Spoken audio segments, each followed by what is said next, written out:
16 বছরে মুসলমান সন্তান কিংবা বাপ, কারো মনে পড়লো না আল্লাহর কোরআনের কথা?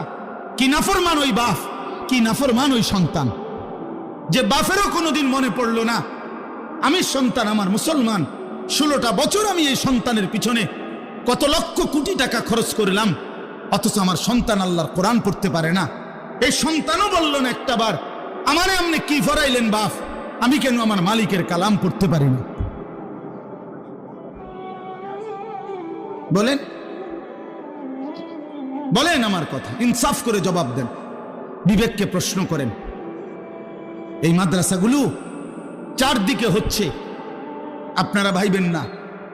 আপনাদের এক সহজ হিসাব, আপনি বলবেন শুধু এত মাদ্রাসা হচ্ছে কেন?